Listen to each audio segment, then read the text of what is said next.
Everybody, welcome to Storm Talk. Way Through News meteorologist Brian Good filling in for Kevin for the next couple of days. He'll be back on Monday. I had to see the end of the Cincy-Purdue game. I mean, that was just crazy how it's playing out so far for the brackets today, and the last one was no different on that end. Now we wait for Kentucky, obviously, and keep your tweets coming. You can hashtag us Way3Cats. By the way, I mean just the camera. I feel like I'm really short. You can tweet us out Way3Cats, whether you're watching from home or where perhaps you're there at the game and you're watching the video blog sitting in the KFC Yum Center. Somehow I doubt that, but in case you are, thank you. I appreciate it. Probably can't hear what I'm saying.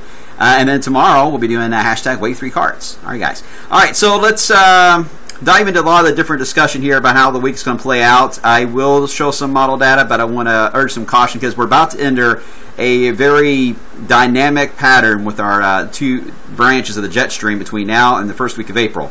And there's going to be a lot of changes when we get this kind of a setup. They're going to change on a daily basis. So I'm going to show you the latest thinking of how things are going to play out the next 2 weeks. Keep in mind that this is a dynamic pattern. It's going to change often, and it does still scream that winter is not done, despite the idea that winter has hours left on the calendar. It, weather-wise, does not look done. And that's the reason why, too. We don't have much severe weather to talk about. That's a good thing. Still, on the outlooks the next few days, I mean, just a couple rumbles of thunder. No strong outlook listed here anywhere across the country. And we've had 0 tornadoes reported in the month of March still. And that is the lowest since the records have been kept in 1969, 1970. So kind of wild. All right, temperature here tonight, 45. We may drop a degree or two, but that's about it. I think we're going to hold steady all night long tonight. The light rain is moving through the area now. It's very light, and it's starting to lose its punch. This is a wave of energy, a little ripple that's passing through I-64 that's allowing to squeeze out quite a bit of the shower activity. That ripple is moving off to Lexington now, so there's not much support now to squeeze out more than just drizzle, so that's why it's going to ease off. But we're not done entirely.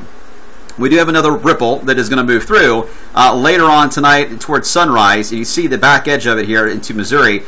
So fairly quiet for the next several hours, but that ripple passes over us tomorrow morning. Another round of showers can be expected. And then that's it, because this is just pure dry air that is behind that, and that will take over by the afternoon. Question there is, how quickly does that get here? Because that determines how much sun we pick up for Friday afternoon, and also affects our high temperature. I think we'll get some sun in here to get us very close to 60 for the afternoon hours. Let me show you the looks on Futurecast. The rest of the night tonight, break, but then here's that last ripple around 7 or 8 in the morning, give or take a couple hours. And then we get that dry air working in, and clouds around here, especially as stratus deck, have a tendency to take a long time to erode away. But I do think it's going to be chiseled away enough. We'll get at least some filtered sunshine in here, and that should get us well into the 50s. And then we say hello to spring officially at 6:45 in the evening tomorrow night. And as we enter the first full day, that's not bad at all. 69, maybe 70 here in the city. There will be some high clouds because it's going to be a fairly decent west flow.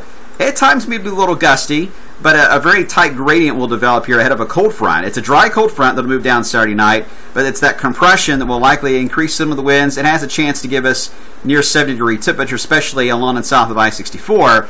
And at the same time, though, it could give some high thin clouds. Cirrus deck could develop, and that could limit. That'd be the only thing I really see that could limit us from hitting 70 would be the thin layer of cirrus that is above, but that's still kind of a big if. Either way, dry cold front moves through, no rain with it or snow. It passes by. It will drop us down about a good 10 degrees, though, on Sunday, right around 60 instead of 70. But overall, both days look fantastic. So here's the pattern as we look ahead. It has not changed. I mentioned this the other day on the video blog. We're still getting these pushes from the northern branch, and we still have energy moving across the southern branch. Now, it is going to ripple in a different fashion here for the next 2 weeks. We're going to start to see better energy try to refocus a little more to the west initially. And then there's signs that the trough, once again, will try to just punch back in and hold tough over the eastern part of the country. Either way, there's not much support at all for anything when we're talking about warm air in the south that's going to just overtake us. No sign of that. And the indices continue to indicate that. What you're looking at here is the GFS and the Euro. This is the Euro up here. It doesn't say it, but it is. This is the GFS. Pretty much all of this is the forecast in the black line area. Anything that's south of the line or goes into the negative territory is a cold indicator overall, except for this category. Anything that's positive is a cold indicator. And this one is a negative, has to be there. So 3 negatives and 1 positive is what we look for a cold pattern. Well, in the first two columns, we've got the negative as expected. This is the ability for cold air to come out of Canada and be available. It's there, showing up all the way through the beginning of April. This is the blocking pattern. Allows the cold air to slow down enough. You get some bigger storm systems, stronger areas of low pressure. The cold air can last. In the wintertime, sometimes a negative NAO, you can get cold air blast that last a couple of weeks. In this scenario, it's more maybe a 48-hour period. Maybe a little longer, but nothing substantial. PNA is the jet stream configuration overall, and it's going positive, which indicates more of a ridge over the western United States and more of a trough or cold air here.